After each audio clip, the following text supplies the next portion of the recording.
So it turns out that when you're having to play in the Europa League and the Premiership at the same time, it gets quite hard.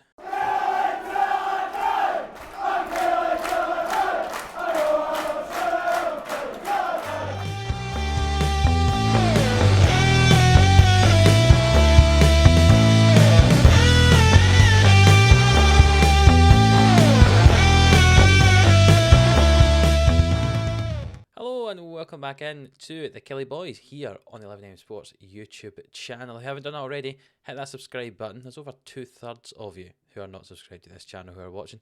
So hit that subscribe button as we get into this game. Yeah, so the last time we met, we played against PSV as I want to say crashed out, but it wasn't quite crashing out as we were unfortunately defeated 4-3 on aggregate in the Champions League playoff round. Oh, we so nearly got to the group stage of the Champions League. Instead, that put us into the Europa League.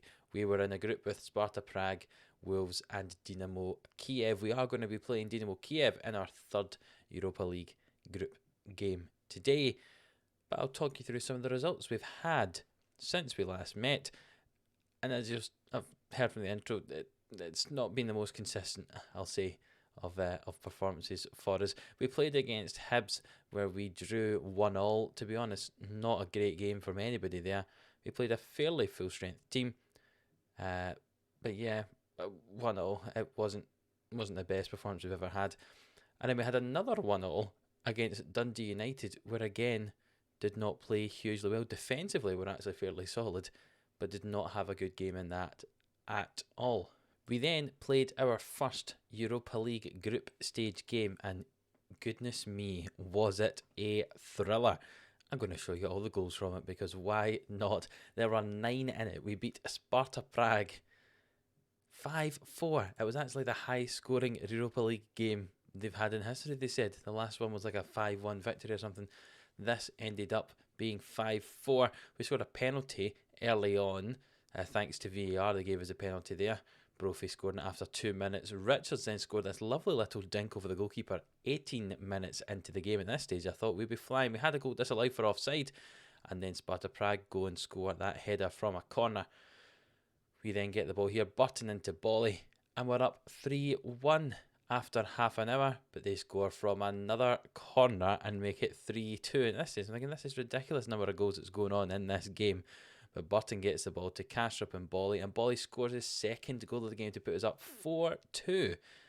But after 40 minutes, this is still in the first half, remember, Sparta Prague score this goal with Johansson, and it's 4-3 at half time. Great for the fans at Rugby Park to see all these goals. Not if they wanted Killie to win. Sparta Prague then, after 54 minutes, scored the fourth goal for themselves, and that's 4-4, but then poor clearance to the keeper. Egan Riley wins it. Kastrup to Bolly, and what a goal to score his hat-trick in the game against Sparta Prague. A beautiful finish, a 9.3 for Bolly there, and eventually we come away as the 5-4 winners. You see, Sparta Prague only had 7 shots, but they scored 4 of them. We had 17 of ours, and only scored the 5 of 17. We had most of the ball. We actually probably deserved to win that game a lot more easily than we did. But a nice win. We then followed that up with a game against bottom of the table at that point, with 0 points from any of their previous games, Livingston, and they beat us 1-0. Alan Forrest getting the win over his brother James Forrest. A 1-0 win for Livy, and I thought, oh dear, what's happening to our Premiership form? We beat Celtic and we had a draw against Hibs, a draw against Dundee United, and a loss to Livingston, and I was worried, I'll say that. But we followed that up with a 5-2 win over Aberdeen, a dominant performance in the end. I'll show you the goals from this because there were lots of goals as well. We had a lot of goals very late in this game, I must say. We were down 2-1 for quite some time. The first goal of the game was scored just 3 minutes into it with McLennan there for Aberdeen from the free kick. Bolly then got the ball out to Kokovas here, who swings the ball into the box, and Brophy taps it in to make it 1-1. And then Aberdeen, just on the half-hour mark, go up the field. get past several other defenders there. Poor defending from is really Etienne's first proper game back, and they go up 2-1. 70 minutes into the game, and we're still 2-1 down. Macrinitis finds Brophy, who finishes it well to make it 2-all. 80 minutes on the clock now. 2-all here, 10 minutes to go in the game, and Richards with a nice composed finish across the goalkeeper to make it 3-2. Kokavas swings in the corner kick, and Mark Spence scores a goal, which puts us 4-2 up. And to top it off, right into added time, Kokavas swings it in, and Brophy gets another goal off the underside of the bar. And it was a beautiful, beautiful second half performance. People complimenting my team talks again, having been 2-1 down at half time. We won the game 5-2. We then, I mean, look at that score. Another Europa League game where there was 9 goals in it. We lost to Wolves 7-2. Patson Daka scored 5 goals, the first 5 goals for Wolves in this game, and it was, let me just show you, we did not play well at all in this game, and we were punished for it. See here, we give the ball away, Daka gets past, he's 1-on-1 with the keeper, he ends up dinking it off the keeper's head, and it luckily falls to him, and he scores again. At that point I thought, oh, we're maybe just unlucky, with that goal, but no. Here comes Daka again for his second of the game. We're just 17 minutes in here. We did then get a goal back thanks to Kokavas here on the edge of the box, drives in and shoots across the keeper, and I thought, maybe we could be in this. But a long throw from the goalkeeper, Daka again and behind our defence, makes it 3-1 after half an hour. Just about to get to half time, but there's more than enough time for Daka here to get in behind the defence again and go up 4-1. There's then lovely passing play here from Wolves, who swing the ball into the box, and Daka gets in front of the defender, scores his 5th of the game. At this point it's 5-1 to Wolves, 5 goals for Daka in it. We got the ball into Richards here, who the ball bounces about off some players, and eventually we score the goal with Kastrup. We kind of changed formation at this point, went 5 at the back to try and not concede as many goals, but Ward-Prowse scores a cracking finish there, really, from the edge of the box, and then a poor goal to concede there, swung into the back post, and we lost 7-2. No surprises there that Daka had a 10.0 rating. We then followed up that defeat with a very, very nice win over Motherwell, where we won 4-0. Cammy Logan, Richards, Etienne and Bolly scoring the goals. And we have just finished playing against Rangers, where we drew 2-all. We were down 1-0 for most of the game, and then as you can see from the left hand side, 3 goals were scored in added time in the second half. Rodell Richards scoring to equalise. We then got a winner, and then from the kick-off, Dreyer goes and scores a goal for Rangers, so a 2-all draw.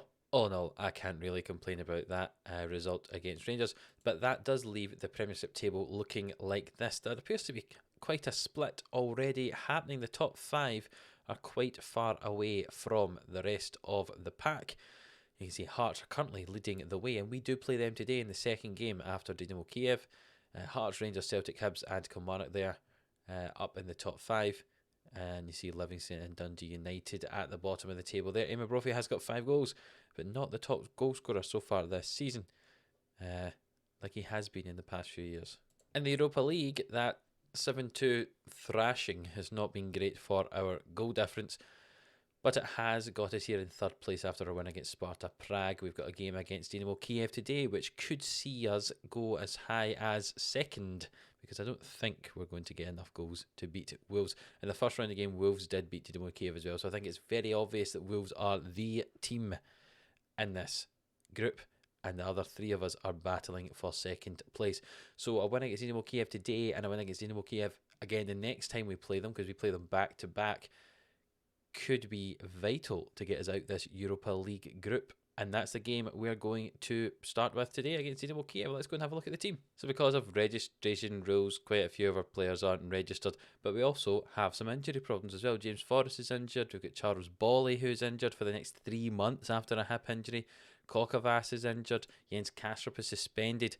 So basically the team picks itself. I forgot that we had Dookie Green back. He was out on loan last year, but he was sitting in the reserves this season. So he's come in because he's under 21. He doesn't need to be added to the squad.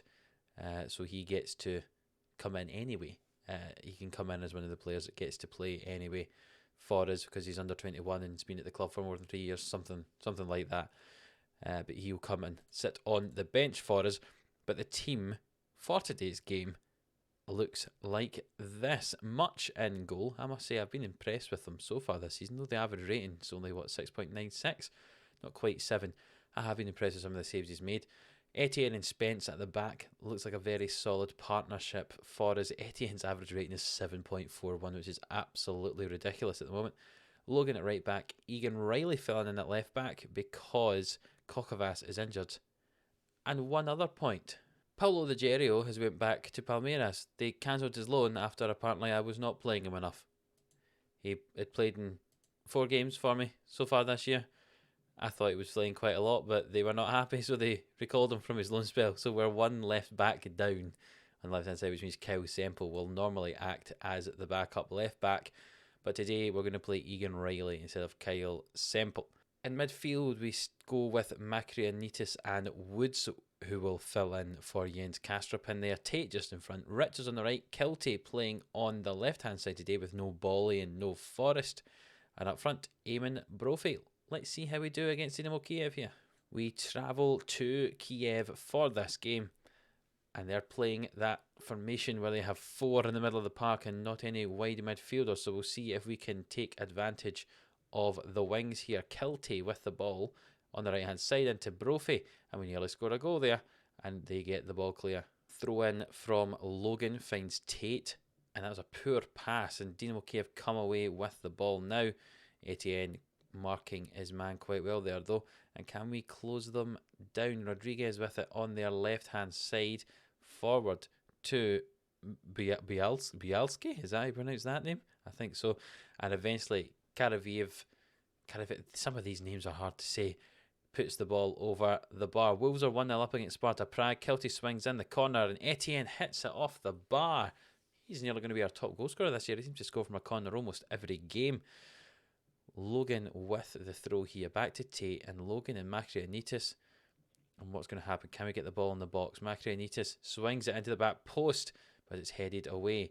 Egan Riley gets it now on the left-hand side. Drives in field. Eventually gets forced out. And back to Woods. And that's gone in. That counted as a Woods goal. I thought it might have deflected off somebody else. But Andre Woods gets his first goal of the season. The man here on loan from Everton. And that was a very good finish. See, Egan Riley's forced back out. Eventually he puts the ball into Woods, hits it first time. And the keeper seems to take a swipe at it, but doesn't keep it out. And that's 1-0 Kilmarnock. And we've got to the end of the first half, and there's not been another highlight. We're up 1-0 here, thanks to that Andre Woods finish. Things are going well. Keep it up. We're going to start the second half. Rodell Richards looks like he's got a niggle, actually, so we might have to take him off here in the second half. But we'll see what this highlight brings. Etienne passing the ball. He's nearly put that into his own goal.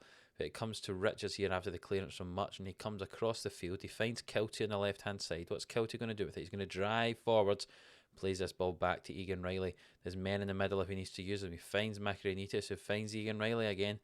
And they're playing some 1-2s here. Makrianitis finds Logan on the right-hand side, and it's a 2-on-1 if he can get the ball to Richards.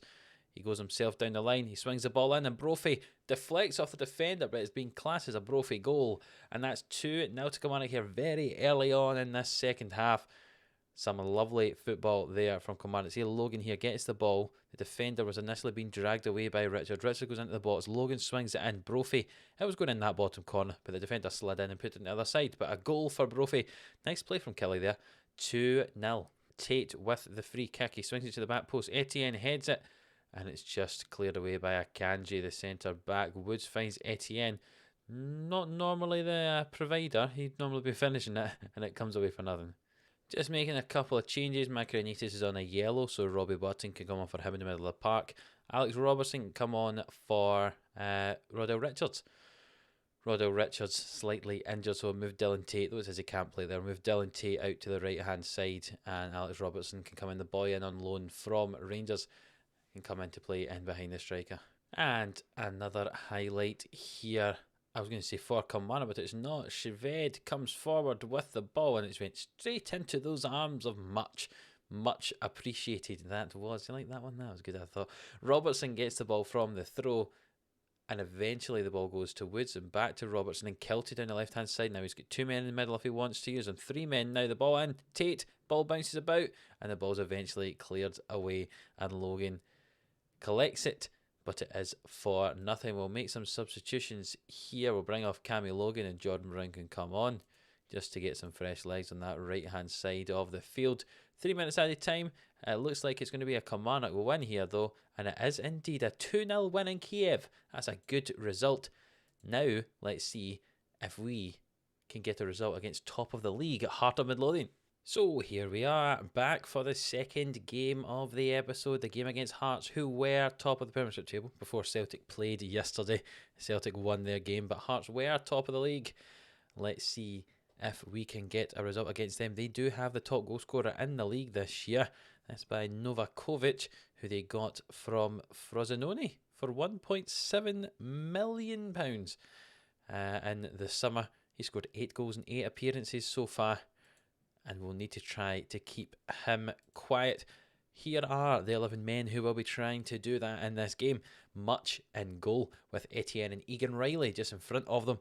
We're giving Spence a little break because he requires a rest. He's just feeling a little jaded apparently. Logan will play right back. Semple will be laying left back because Kokovac is still injured.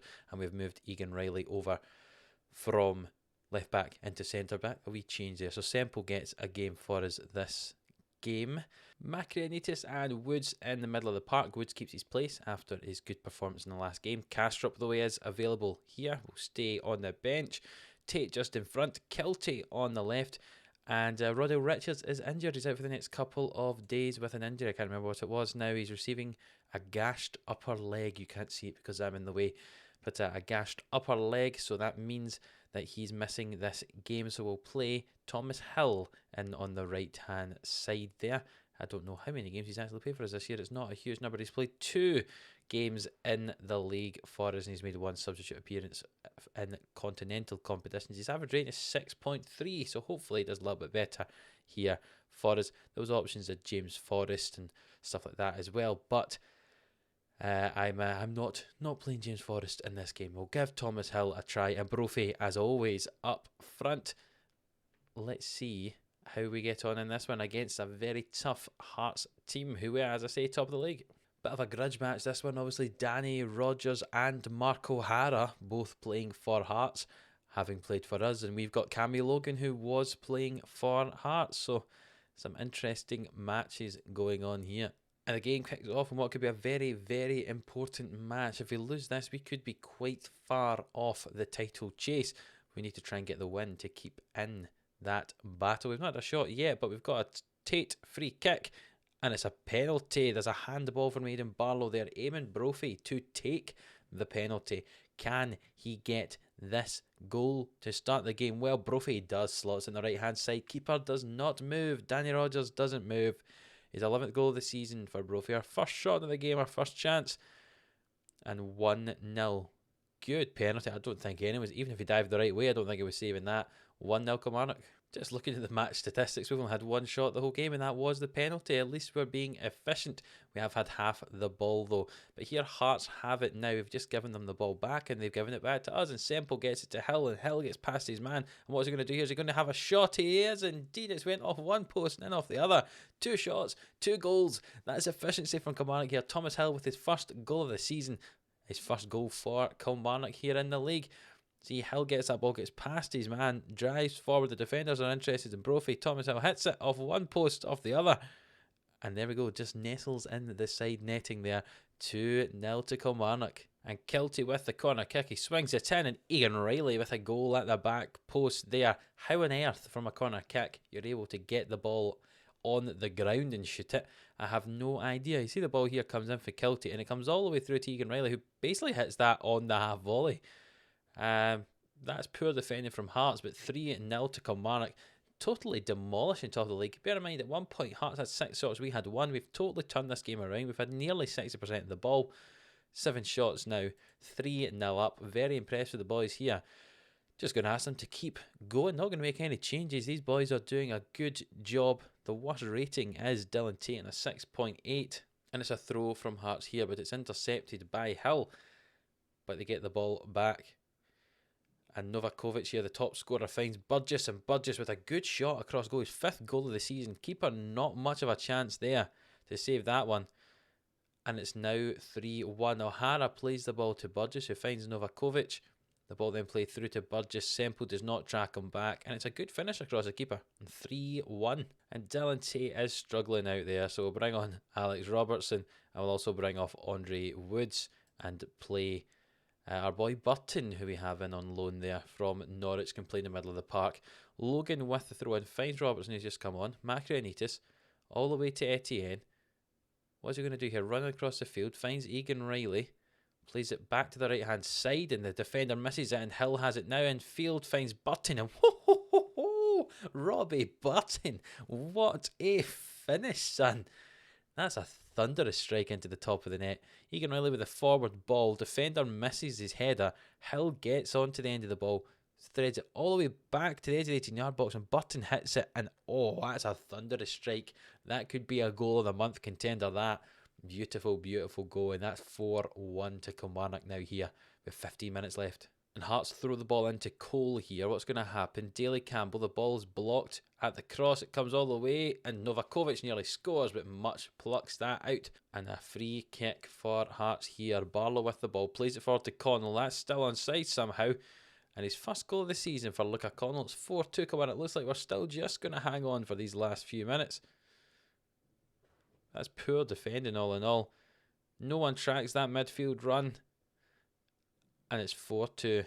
4 minutes added time. But that time is ticking away, and it's full time now. And Kilmarnock have beaten the team who were top of the table. Top of the table, Heart of Midlothian, 4-2.